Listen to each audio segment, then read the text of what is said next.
world's largest lift irrigation project. తెలంగాణకు కరువు రాకుండా కాపాడే ప్రాజెక్టే కాళేశ్వరం ప్రాజెక్ట్.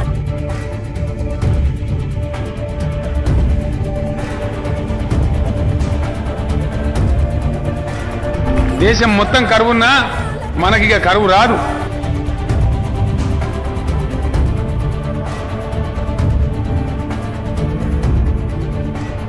కాళేశ్వరం తెలంగాణకు కల్పతరువు.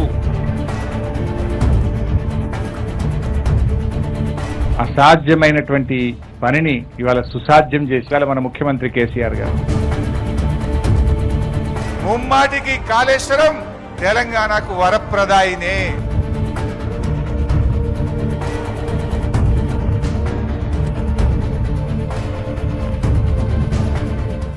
వాస్తవానికి పల్లెంలో అన్నం ఉన్నా కూడా అన్నం తినలేనటువంటి పరిస్థితి మన తెలంగాణది. తలాపు నుండి గోదావరి పోతున్నా కూడా ఆ గోదావరి జలాలను వాడుకోలేనటువంటి ఒక పరిస్థితి మన తెలంగాణది. అందుకనే దశాబ్దాల పాటు ఈ ప్రాంతము డెక్కను పీఠంలో ఉండడం వల్ల కరువును ఎదుర్కొన్నది, కష్టాలను అనుభవించింది, కన్నీళ్లతో ఎన్నో రకాలుగా బాధపడ్డది. తన 40 ఏళ్ల రాజకీయ జీవితంలో ఈ తెలంగాణ ప్రతి అంగుళం తిరిగినటువంటి ఒక వ్యక్తిగా, ఇక్కడటువంటి అనేక సమస్యల మీద పోరాటం చేసినటువంటి వ్యక్తిగా, లక్షల ఆత్మహత్యలను చూసినటువంటి ఒక వ్యక్తిగా, వలసలను చూసినటువంటి ఒక వ్యక్తిగా, దీనికి ఒక విముక్తి కలిగించాలంటే అది కేవలము గోదావరి జలాలను తీసుకురావడం ద్వారా మాత్రమే సాధ్యమని కేసీఆర్ గారు భావించి ఈ అద్భుతమైనటువంటి ఒక ప్రాజెక్టుకు రూపకల్పన చేయడం జరిగింది. గలగల్ల పోరేటి గంగమ్మ తల్లినే నల్లరే గల్లకే మల్లించినాడమ్మా. కాళేశ్వరము తోటి లక్షల ఎకరాలు కలకాల నాడించే మన పెద్ద రైతన్న. ఎట్టుండే మన పల్లెలు గతమంతా నిర్రేబారిన నేలలు.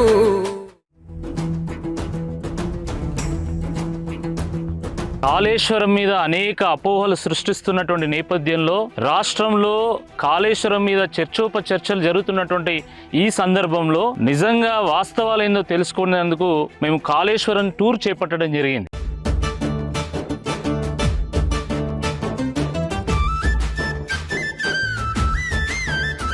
కాళేశ్వరం ఒక గొప్ప పుణ్యక్షేత్రం. దీనికి ఇంకొక ప్రాధాన్యత ఏంటంటే ఇది ఒక త్రివేణి సంగమం. గోదావరి జీవనది ఈ ప్రాంతం నుండి ప్రవహిస్తూ ఉంటది. ఈ ప్రవహిస్తున్నటువంటి ఈ నదిలో ప్రాణహిత, మహారాష్ట్ర నుంచి వచ్చేటువంటి ప్రాణహిత ఇక్కడ కలుస్తుంది. సరస్వతి అంతర్వాహినిగా ఉంటది.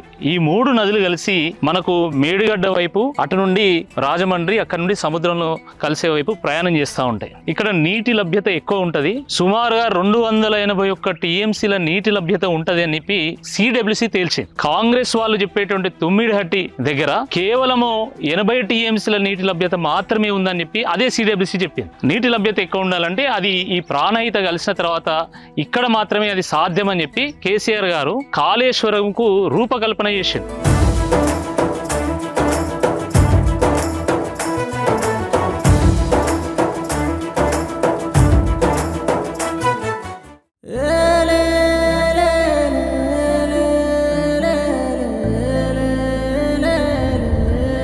కాళేశ్వరం ప్రాజెక్టులో భాగంగా నిర్మాణం చేసినటువంటి మేడిగడ్డ బరాజ్ మీద ప్రస్తుతం మేము నడుస్తూ ఉన్నాము. ఇప్పుడు ఈ నిల్చున్న సమయానికి సుమారుగా ఒక 4 లక్షల క్యూసెక్ల నీళ్లు ప్రవహిస్తున్నది. అంటే సుమారుగా ఒక మనకు 40 టీఎంసీల నీళ్లు ప్రవహిస్తున్నది. 40 టీఎంసీల నీళ్లు ప్రవహిస్తున్నా కూడా ఈ 85 పిల్లర్లో ఏ ఒక్క పిల్లర్ కూడా ఏం కాలేదు. దీంట్లో కేవలం ఈ యొక్క 2 పిల్లర్లో కొంత చీరికలు వచ్చినంత మాత్రాన అయిపోయింది, కాళేశ్వరం కూలేశ్వరం అయిందని చెప్పి మాట్లాడడం ఇది చాలా దురదృష్టకరం. ఇది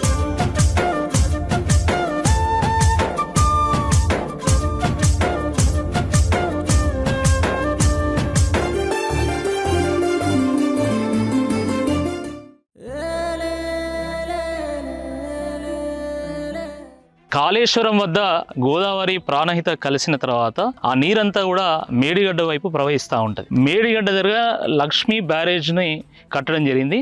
దానికంటే ముందే కన్నెపల్లి వద్ద ఒక లక్ష్మీ పంప్ హౌస్ నిర్మాణం చేయడం జరిగింది.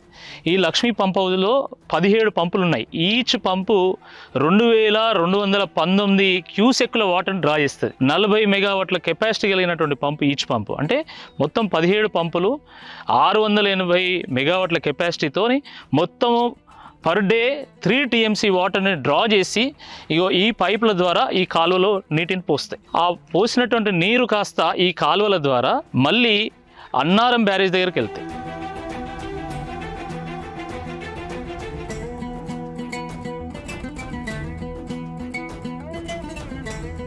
ఇప్పుడు మనం అన్నారం బ్యారేజ్కి చేరుకోవడం జరిగింది. ఈ బ్యారేజ్కు సరస్వతి బ్యారేజ్గా నామకరణం చేశారు. సుమారుగా 2734 కోట్ల వ్యయంతో నిర్మాణం చేసినటువంటి ఈ ప్రాజెక్టులో సుమారు 66 పిల్లర్లు ఉన్నాయి. 66 పిల్లర్లు కలిగినటువంటి ఈ ప్రాజెక్టు ఒక 10 TMCల నీటిని ఆపగలుగుతుంది. అంటే 10 TMCల నీటి స్టోరేజ్ కెపాసిటీ కలిగినటువంటి బ్యారేజ్ ఇది.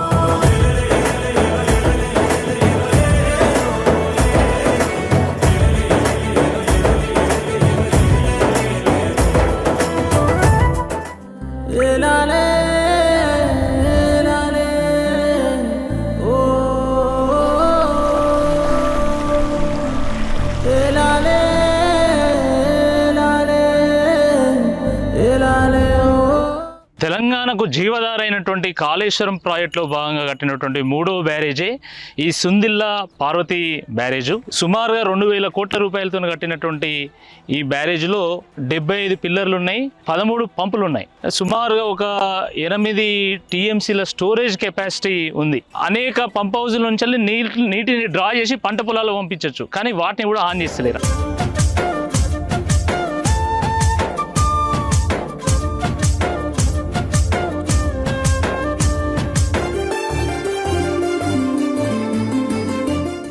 కాళేశ్వరం ప్రాజెక్టులో భాగంగా అద్భుతమైనటువంటి అత్యంత లేటెస్ట్ సాంకేతిక పరిజ్ఞానంతో రూపొందించినటువంటి బాహుబలి మోటార్లను ఈరోజు మొత్తం పడావు పెట్టడం జరిగింది. కాంగ్రెస్ ప్రభుత్వం వచ్చిన దగ్గర నుండి అన్నారం, సుందిల్లా, మేడిగడ్డ వద్ద ఉన్నటువంటి లక్ష్మీ, సరస్వతి, పార్వతి పంప్ హౌస్లను పూర్తిగా నిర్వీర్యం చేసి కాళేశ్వరం పని అయిపోయింది అని చెప్పడానికి కాంగ్రెస్ పార్టీ ప్రయత్నం చేస్తున్నది. మీరు చూసినట్టయితే ఇక్కడ మనం పార్వతి పంప్ హౌస్ దగ్గర ఉన్నాము. ఇది సుందిల్లా బ్యారేజ్ దగ్గర నిలిచినటువంటి నీటిని తీసుకొచ్చి ఎల్లంపల్లిలో ఎత్తేటువంటి ఈ పంప్ హౌస్ ఇది. మనం చూస్తే అసలు ఆ బోర్డు కూడా తుప్పు పట్టింది. కనీసం ఒక మనిషి కూడా లేడు ఇక్కడ కనీసం దీన్ని మెయింటైన్ చేయడానికి. కానీ కంప్లీట్ నిర్లక్ష్యం మనకు చాలా స్పష్టంగా కనబడుతుంది. దానివల్లనే దీని డెలివరీ పాయింట్ దగ్గర కూడా ఒక చుక్క నీళ్ళు లేదు.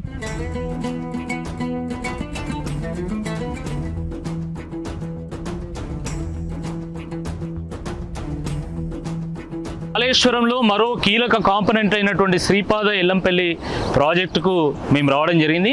ఇది వాస్తవానికి ఒక కీలకమైనటువంటి జంక్షనే. ఎందుకు ఈ కీలకమైంది అంటే అటు SRSPకి ఇటు మేడిగడ్డకు మధ్యలో ఉన్నటువంటిది ఇది. అంటే నీటిని ఎటైనా పంపు చేయడానికి ఇది ఒక స్ట్రాటజిక్ లొకేషన్. 2005లో కాంగ్రెస్ ప్రభుత్వం దీన్ని ప్రారంభిస్తే కొన్ని గేట్లు అవి నిర్మాణం చేసి మధ్యలోనే వదిలేసింది. కానీ కేసీఆర్ గారు వచ్చిన తర్వాత పెట్టినటువంటి ఖర్చు వృధా కాకూడదు అని చెప్పి దీన్ని మళ్ళీ కాళేశ్వరంలో ఒక భాగం చేసి దీన్ని కూడా వాడుకోవడం జరిగింది.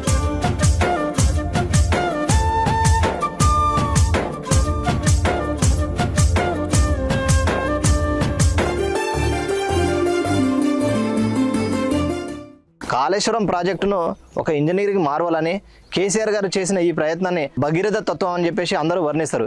మనం ఉదాహరణకి ఇక్కడ చూసినట్లయితే మనం ప్రస్తుతం నందిమేడారం దగ్గర ఉన్నాం. ఈ 7 పంపులు ఎక్కడి నుండి నీళ్లు డెలివరీ చేస్తాయంటే మనం ఎల్లంపల్లి ప్రాజెక్టు ఉంది. ఎల్లంపల్లి ప్రాజెక్టు నుంచి అక్కడ వెనకాల నీళ్లు ఈ టన్నెల్ ద్వారా ఈ 7 పంపులు 2 TMCలు రోజుకు 2 TMCల నీటిని ఎత్తిపోసి కింద గాయత్రి పంప్ హౌస్కు మిడ్ మానేర్కు తరలించడం జరుగుతుంది.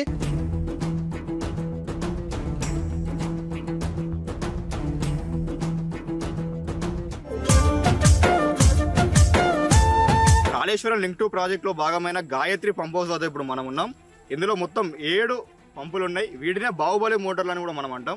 ఒక్కొక్క పంపు సామర్థ్యం వచ్చేసి 3150 క్యూసెక్కుల నీళ్లను ఎత్తిపోసే సామర్థ్యం గల పంపులు ఇక్కడ ఉన్నాయి. ఒక రోజుకి అన్ని పంపులు కలిపి ఒక రోజుకి 2 TMCల నీళ్ళని ఎత్తిపోస్తూ ఉంటాయి. ఇక్కడ నుండి డైరెక్ట్ గా మిడ్ మానేర్ కి ఆ నీళ్లను ఎత్తిపోస్తూ ఉంటారు.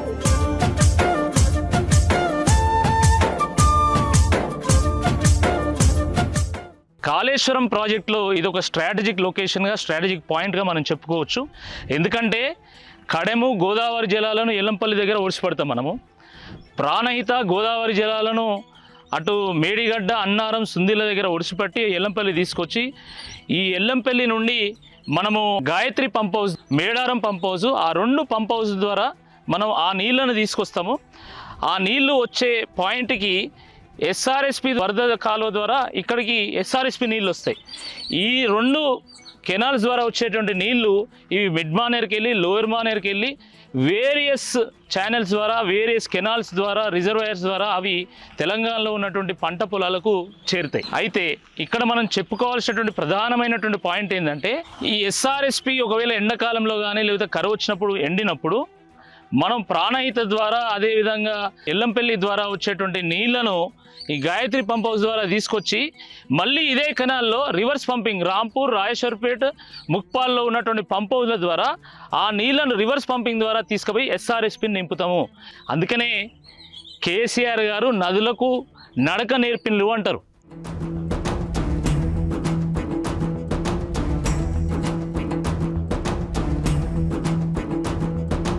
కాంగ్రెస్ ప్రభుత్వ హయాంలో ప్రారంభించబడి పెండింగ్ ప్రాజెక్టుగా గుర్తింపబడినటువంటి ఈ మిడ్ మానేర్ ప్రాజెక్టును కేసీఆర్ గారి హయాంలో పూర్తి చేయడం జరిగింది.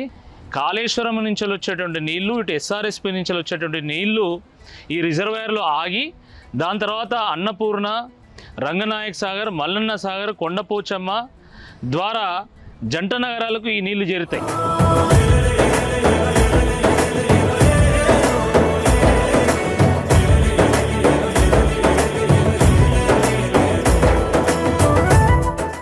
కాళేశ్వరంలో అంతర్భాగమైనటువంటి అనంతగిరి అన్నపూర్ణ ప్రాజెక్ట్కి రిజర్వాయర్కి మనం చేరుకోవడం జరిగింది.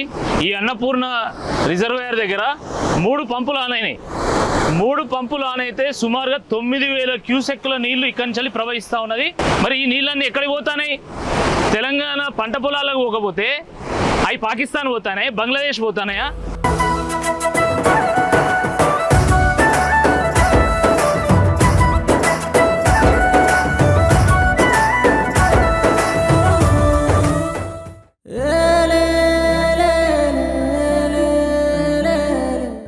రంగనాయక్ సాగర్ రిజర్వాయర్కి మనం చేరుకున్నాం. రంగనాయక్ సాగర్ దగ్గర ఇప్పుడు 3 మోటార్లు ఆన్ అయినాయి. 4 మోటార్లు ఆన్ అయితే రోజుకు 1 టీఎంసీ నీటిని ఎత్తిపోసేటువంటి ఈ రిజర్వాయర్ చూసిన తర్వాత కాంగ్రెస్ పార్టీ నాయకులు ఏం సమాధానం చెప్తారు? మరి ఈ నీళ్ళని ఎక్కడికి పోతున్నాయి? కాకతీయులు గొలుసుకట్టు చెరువులు కడితే కేసీఆర్ గారు గొలుసుకట్టు రిజర్వాయర్లు కట్టి గోదావరిని చేయి పట్టుకొని మొత్తం తెలంగాణ అంతా తిప్పుకుంటూ చివరకు హైదరాబాద్ కూడా గోదావరిని తీసుకొచ్చాడు.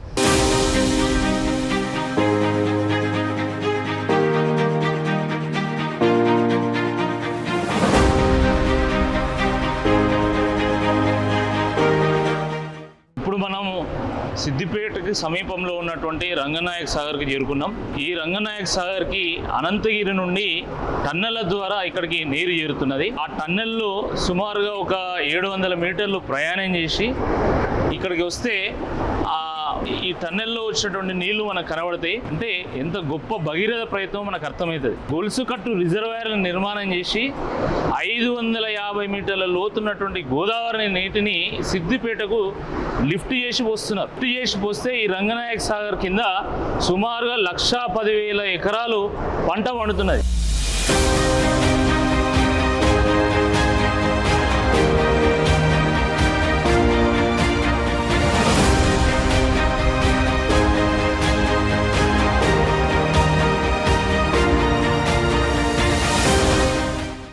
కాళేశ్వరం ప్రాజెక్టులో భాగమైన మల్లన్న సాగర్ రిజర్వాయర్ దగ్గర ఉన్నాం. ప్రస్తుతం ఈ కెనాలు మనకు కొండపోచమ్మ సాగర్కి వెళ్తుంది. ఈ కెనాలే మనకు నల్గొండ జిల్లాలోని గంధమల్ల చెరువుకు అలాగే బస్వాపూర్ రిజర్వాయర్కి వెళ్తుంది. ప్రస్తుతం ఇప్పుడు మనకు 1100 క్యూసెక్ల నీటిని విడుదల చేసి కొండపోచమ్మ సాగర్ యొక్క Akkaram pump house, Markook pump house ద్వారా కొండపోచమ్మ సాగర్ రిజర్వాయర్లోకి నింపుతున్నారు.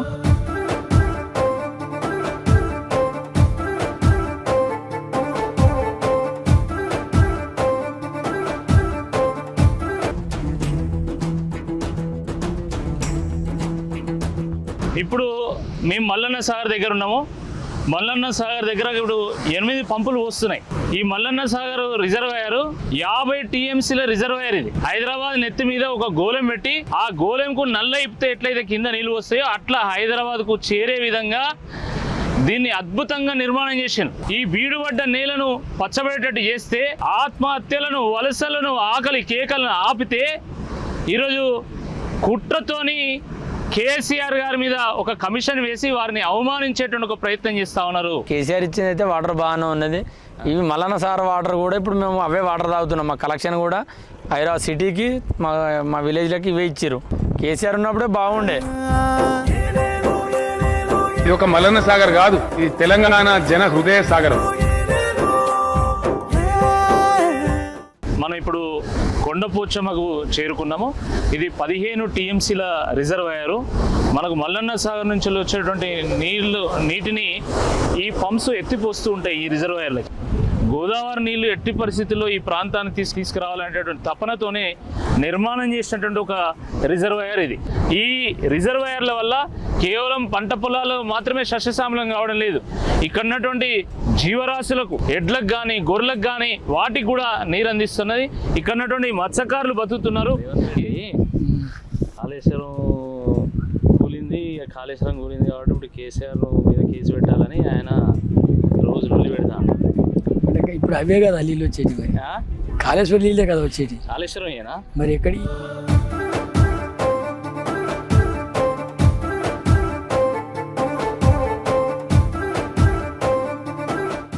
కాళేశ్వరం ప్రాజెక్టులో భాగంగా ఈ గంధమల్ల వద్ద ఒక రిజర్వాయర్ నిర్మాణం చేయాలి. దానికి 9 టీఎంసీల కెపాసిటీ ఉండాలని చెప్పి ఆ రోజు కేసీఆర్ గారు ఒక నిర్ణయం తీసుకోవడం జరిగింది. దాని తర్వాత వచ్చినటువంటి కాంగ్రెస్ ప్రభుత్వము, రాష్ట్ర ముఖ్యమంత్రి రేవంత్ రెడ్డి గారు ఇటీవల ఇక్కడికి వచ్చి ఒక రాయి వేసి కొబ్బరికాయ కొట్టిపోయాడు. ఒకవైపు ఏమంటున్నాడు రేవంత్ రెడ్డి గారు, కాళేశ్వరం కూలిపోయింది అంటాడు. ఇంకోవైపు అదే కాళేశ్వరంలో భాగమైనటువంటి ఈ గంధమల్ల రిజర్వాయర్కి వచ్చి ఆయన శంకుస్థాపన చేసిండు. ఇప్పుడు ఏది నిజం అనుకోవాలి? కాళేశ్వరం ఉన్నదనుకోవాలన్నా లేదా కాళేశ్వరం కూలిపోయింది అనుకోవాలన్నా? మళ్ళీ దీనికి రేవంత్ రెడ్డి గారు నీళ్లు తీసుకొచ్చేది ఎక్కడి నుండి అంటే మల్లన్న సాగర్ నుండి. మరి మల్లన్న సాగర్లో నీళ్ళు ఎక్కడి నుంచి వస్తున్నాయి? కాళేశ్వరం ప్రాజెక్టు నుండే వస్తున్నాయి.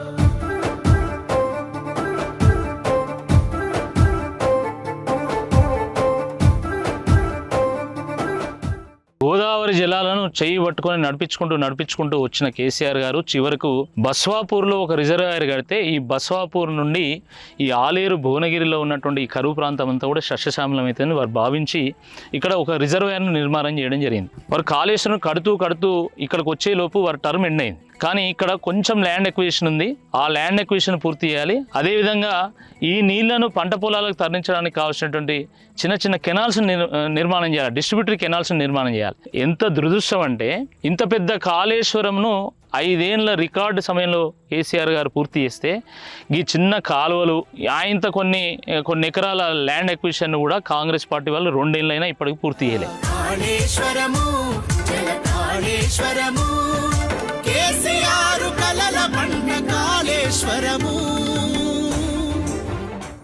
ఆ కాళేశ్వరం దగ్గర ఆ 3 బ్యారేజీల్లో మేడిగడ్డ, అన్నారం, సుందిళ్లలో నిర్మాణం చేసినటువంటి పిల్లర్లను చూస్తుంటే ఒక్కో పిల్లరు ఒక్కో అమరవీరుడికి ఒక స్మారక స్తూపంలాగా కనబడ్డది. ఆ పంప్ హౌజుల్లో ఒక్కొక్క బాహుబలి మోటార్ని చూస్తుంటే ఆ కేసీఆర్ గారు, జయశంకర్ గారు, కాళోజీ వాళ్ళు పడ్డ తపన, వాళ్ళు కన్న కళ మనకు చాలా స్పష్టంగా ఆ బాహుబలి మోటార్లో కనబడతా ఉంది. ఆ పంప్ హౌజుల నుంచి ఎక్కి దునుకుతున్నటువంటి పరవళ్ళు దొక్కుతున్నటువంటి గోదావరి జలాలను చూస్తుంటే సకల జనులు ఆ రోజు ఉద్యమంలో ఏ రకంగానైతే బయటికి వచ్చి జై తెలంగాణ నినదించిందో దానికి ఫలితమే ఈ రోజు గోదావరి జలాల పరవళ్ళు అని చెప్పి చాలా సంతోషపడ్డాం.